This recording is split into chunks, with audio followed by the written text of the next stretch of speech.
Io la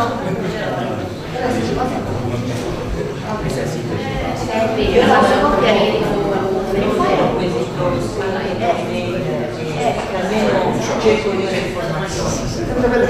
Io sono convinto che questo qualcosa di più di me. È di più, è ovvio che è di più, perché di là è di più. Che bisogna dire? So, next presentation is entitled The Future Emerging Technology Program in FP7 or Horizon 2020, and the speaker will be Professor Barni. Okay, so I'll be quite fast, so this is good news for you. And the other thing is that I've prepared only 7 slides. I guess you'll be happy with this as well. And again, this is a presentation for students, so for those that are familiar with the program, maybe it's not so interesting as for you. I will speak about a particular kind of program within the European framework that is called FET. FET stands for Future and Emerging Technology. And so I will briefly introduce you to this kind of program, saying which was the goal of these programs within FP7 and what is supposed to be within Horizon 2020. So, I guess you cannot read anything here, but I will describe the slide for you. This is what the Horizon 2020 is supposed to be. There is a lot of money, as Stefano said, and this money will be very roughly split into three very big areas. So you have the green areas is challenge driven, in the sense that the European Union has selected a number of societal challenges, and the projects thought for the green area should address these challenges. So you can see there, no you cannot, I can't read it for you. Health and demographic change, so people aging, and food security, secure energy, smart transport, raw materials, resource efficiency, secure societies, and other things. So in this case, the challenges come from the society, and the researchers will have to address them. Then there is the blue part. The blue part is more focused on the industrial development. So there you have leadership in enabling and the industrial technologies. You have access to risk finance, meaning research, and innovation in small and medium enterprises. So this part, for those of you that already know the 7 program framework, this part is even more application oriented than it was for the moment. Okay? So here you have industrial projects. And then there is the purple area, which is the one I will talk to you about, which is more related to excellence in the science base. So this is more basic, it's not really basic research, but more related to here. Here you have science, long-term research, and you also have this future and emerging technology.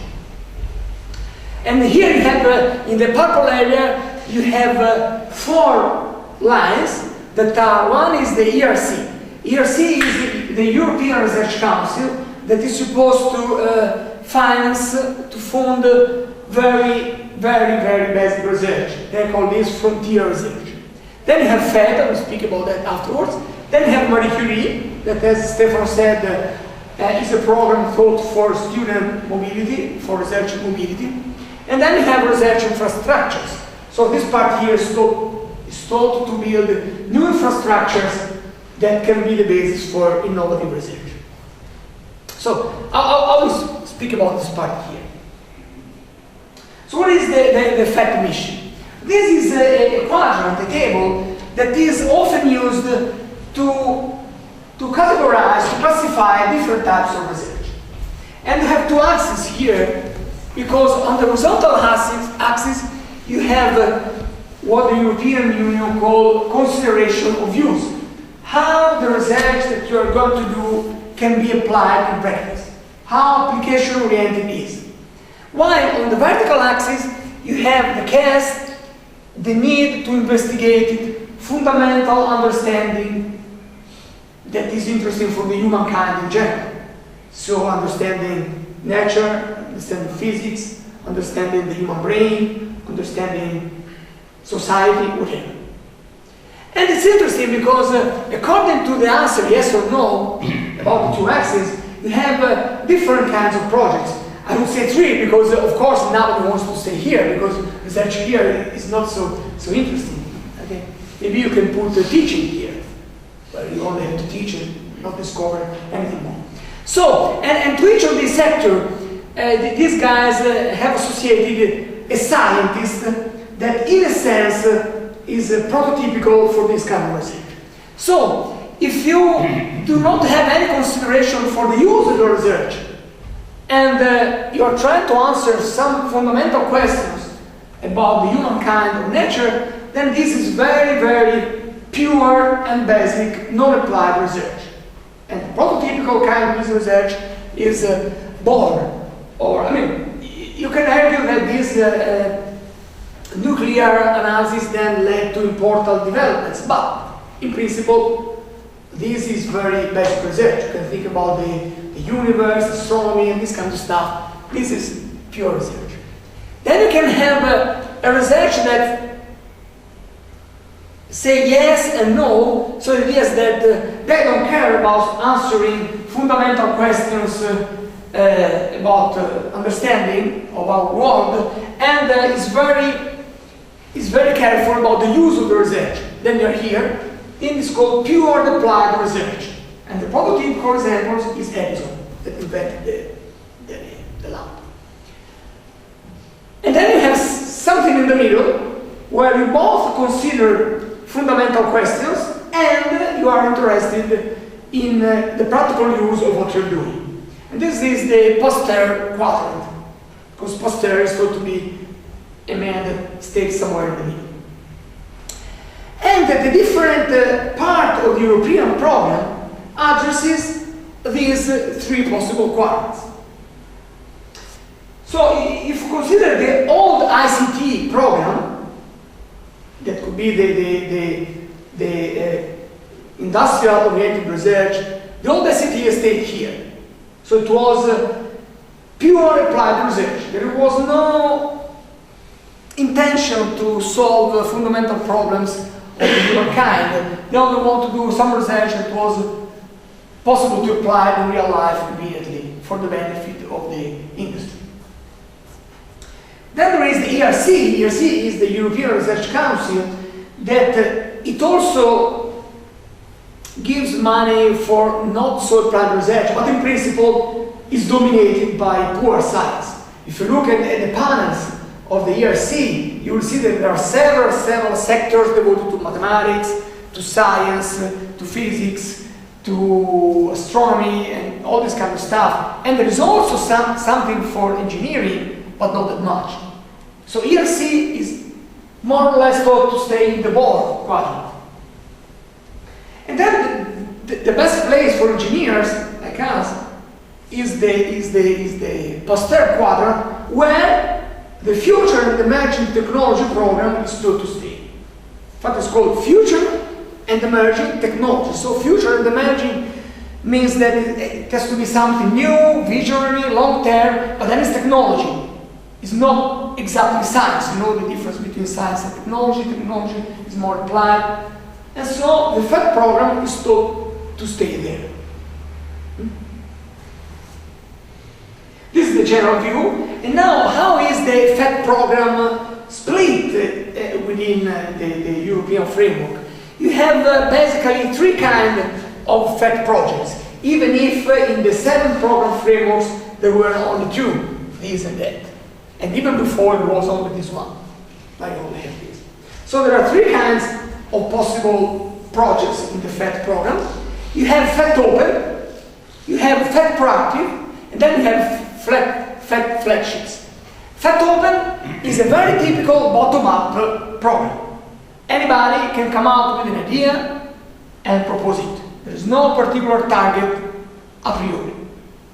The proactive is a top-down path within the FET program, because in this case, the commission and those that help the commission to write the course already identified some particular areas that are visually interesting, very risky, but that they want to address anyway, and so they come out with some calls and people can submit projects addressing that particular topics.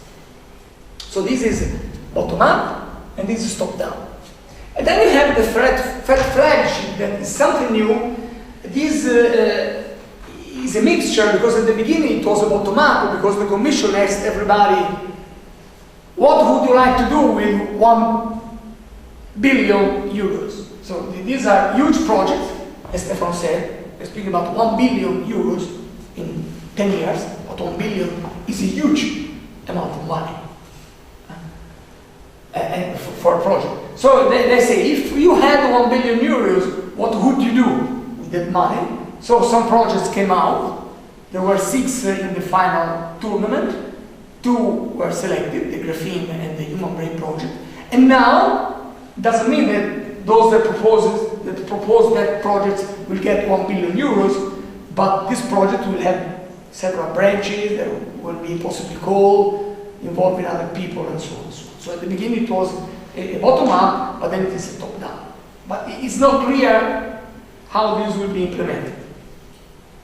So we don't speak about this anymore. And I will not speak about this also because Roberto, that will speak after me, has a project in the slide, so you can say something more here. And then I also have to say that these kind of projects are not so different than the standard ICT projects, because of course they stay in a different quadrant, as I showed you before, but they are still a top-down. So they come out with the call and we have to answer the call. This is very peculiar because these are bottom-up, so they are quite different. Okay, how did the FET, how does the FET program work?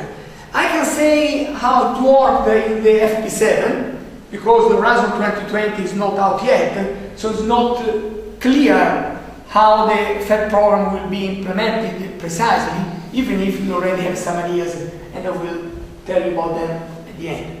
But I can surely say how it used to work in the FP7.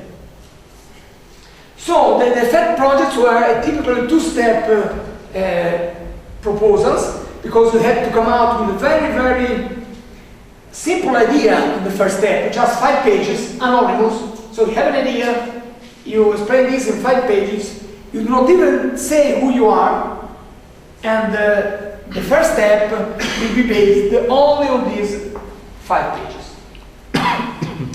In the second step, there is a first selection. Only the best short proposals are retained, and those that are retained are invited to submit a full proposal.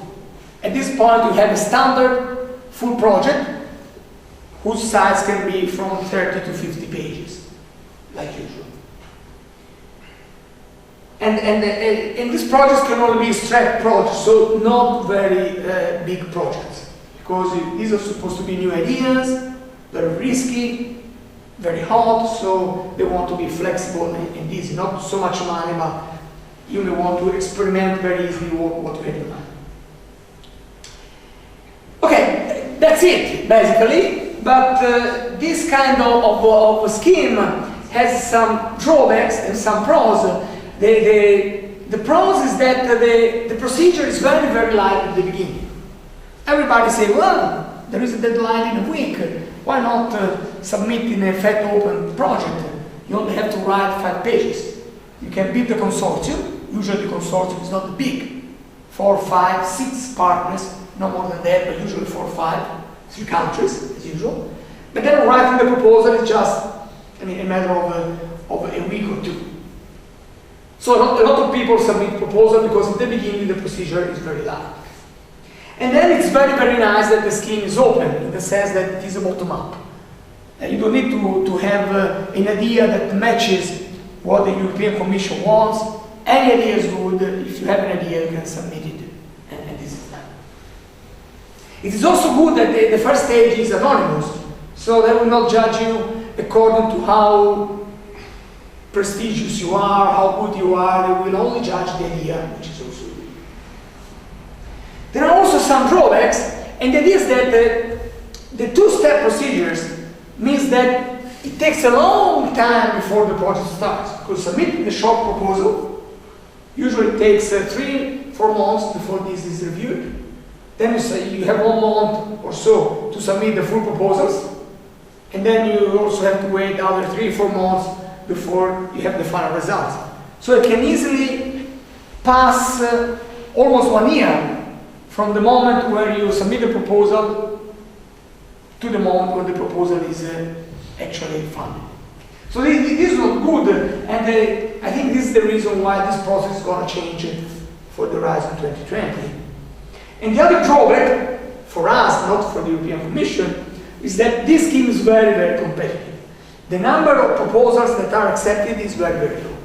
It used to be around 1 out of 20, so 5%. But I knew that the last call, the very last call of the program, accepted only 1%.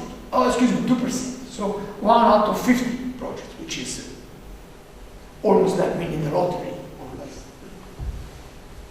And why is this so? Because it's so easy to write a proposal that even you don't have to spend that much at the beginning. So the number of short proposals is really huge because it's easy to write. This is some statistics. These are not very updated, but these are the things that I was able to find.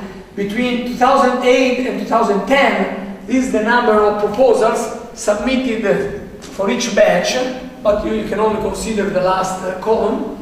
So you say that in this period, almost 1,000 proposals were submitted, about 250, so 1 out of 4 passed the first step, and then only 160 passed all the thresholds for the project to be eligible for funding, but then in the end only 63 were funded.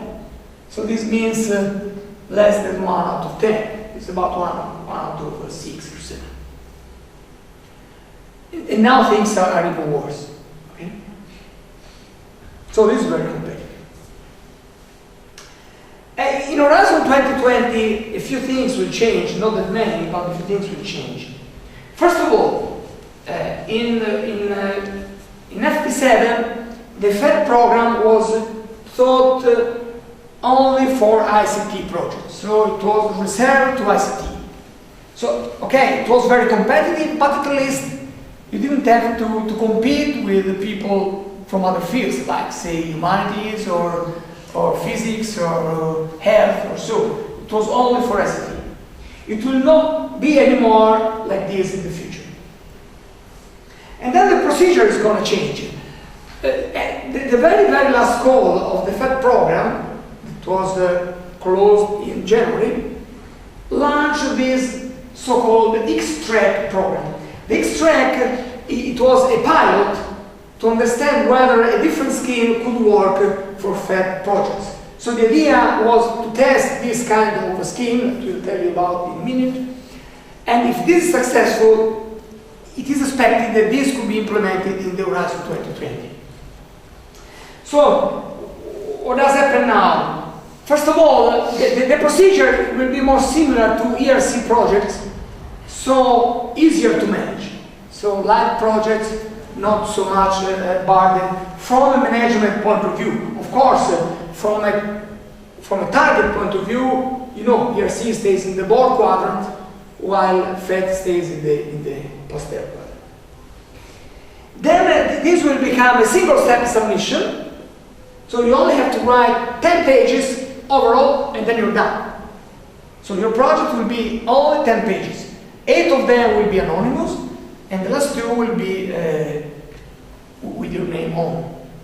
And the review process will still be a 2-step, but you submit the project, everything at the beginning. So this means that in the first step, they will judge only the scientific quality of the project by considering the first 8 pages.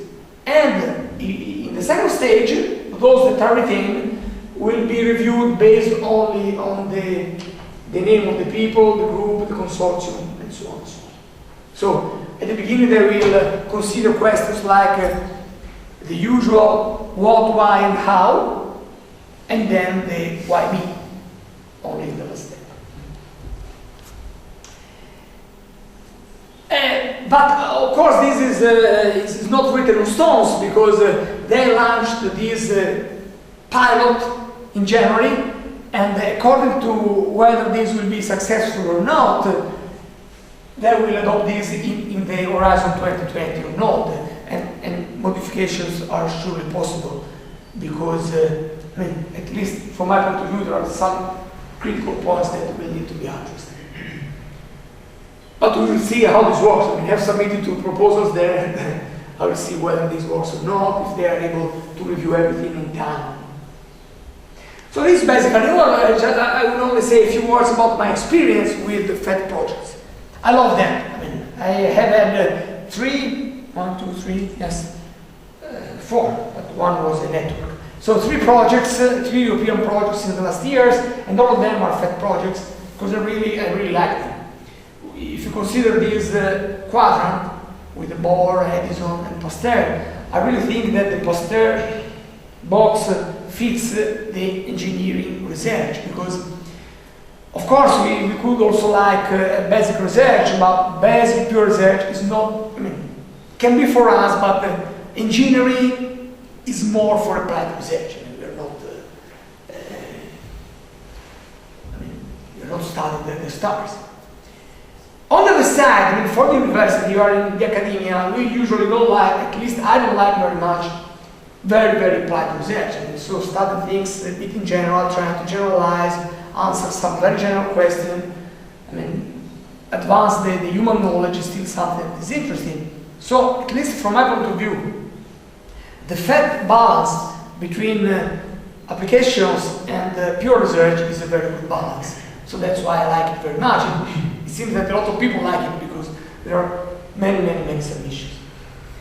Having said this, the other problem is that it's very competitive. Sometimes you are a bit frustrated because you write many proposals, and of course it's a matter of writing a good proposal. This is the necessary condition, but at a certain point you also need some luck, because when you receive 1,000 proposals, there are many good proposals, and if you accept only, say, 10 or 20 of them, you also need some luck that your proposal really touch some imaginations in the reviewer's opinion. Otherwise, there's no way that you can do that. On the other side, when you run the project, this is very interesting because these projects are not very focused on demonstration and applications. So I still remember what the project officer told me during my first project.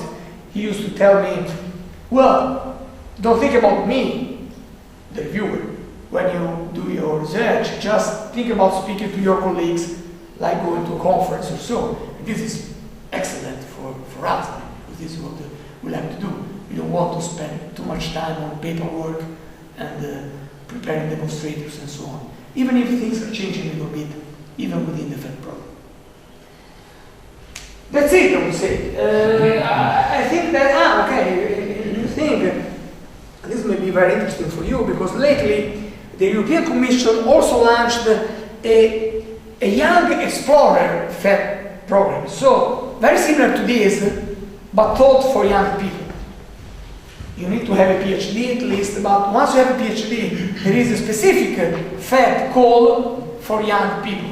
The same as here. You have an idea, you submit it to the Commission, and there are some good chances that, not good because it's very competitive, but there are more chances for young people to have their proposals accepted here rather than in big programs, because there you need to know companies, you need to build a huge consortium, their reputation and the curricula of the coordinator tends to be more important. Here, if you have a good idea, there is this track taught for young people. I know a few friends of mine in other universities in Italy that they have a project accepted within this track. This can be very interesting, I think. Well, that's it. Okay.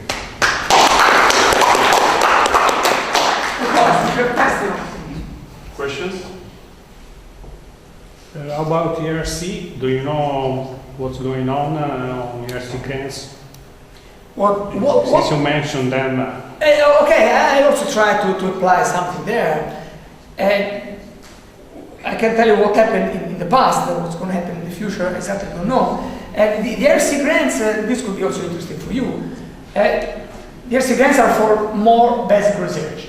These are very, very prestigious grants because they are granted just to, okay, in ERC you don't need a team, first of all.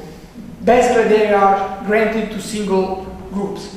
So if they think that I am a good researcher and they have a good idea, they will give all the money to me without any consortium. This is the main difference.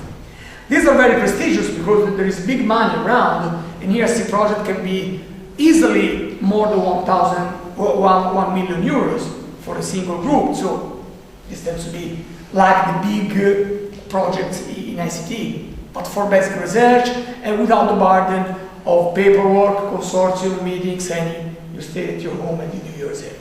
So these are very, very prestigious, and these are also very, very competitive, and they are split into 3 categories.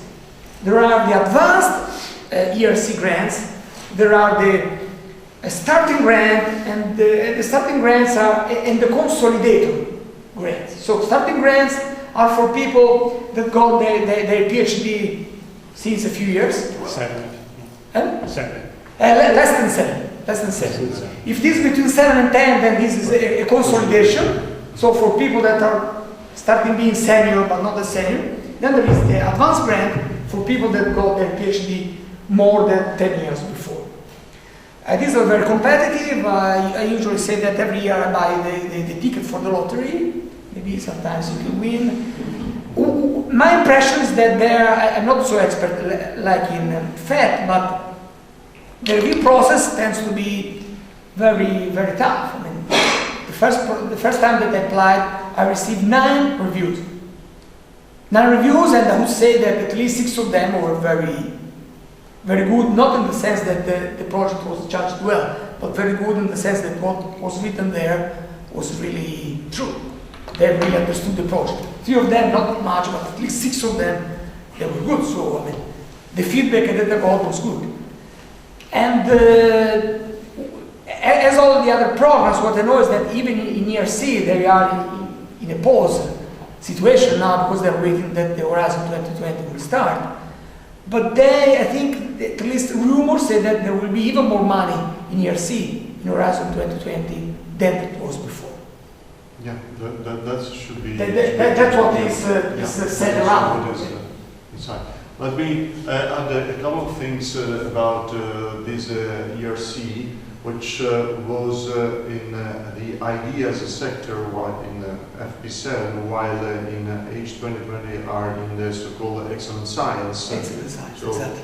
And this gives also a slightly larger dimension to the ERC program. And in a few days there will expire there is a deadline for one of the consolidator ERC, and it is in between for scientists in between 7 and 11 years or 7 to 10. 7 to 10 years after the PhD or after the PhD. After the PhD. No, after PhD. After the PhD. But yeah, we have a lot of people that are in this situation, intermediate situation. Well, more than 7, not that many. No, there are. Anyway, concerning the bounce before, that was indeed for the young people. This is not normally, I mean, there is two different typology. One in which the guy asks for money in his university. Like one of you, after the end of the PhD, would have an idea and would like to develop this idea and ask for money for stay in his university. But you can also go abroad. So you ask to another partner to be hosted by another university. Yes, that's true. When you apply, you need the letter signed by the university, by one university, one institution, that say that they will host you for your research. And if you are not a permanent staff, and this is true basically for the young people, there must be also commitment from the host institution that say that they will hire you at least for the duration of the project, which usually is 5 years. 5 years. But this is not a very big deal. Because you bring money with you. You bring the money with you. You get a lot of money, and it's very prestigious. You bring the money with you, and you can also enrich the university, the host university. So this is extremely easy. There is no problem. But it's very prestigious. It's very prestigious. Extremely difficult. Let me say that I look at the statistics because one Chinese guy would like to be hosted by University of Siena in my group in order to for developing something about cloaking stuff. I can do that. Yeah, sure. And I saw the statistics. There were like 8,000 applications, a huge number. And only a few of them, like 1%, is like a fact. One thing that is important there, they really look at the curriculum of the people. Yeah. So there are some guidelines that are different for the advanced and the consolidator and the starting grant, but they will say that you need at least to have this amount of publication, this amount of things. No, they also look about each number.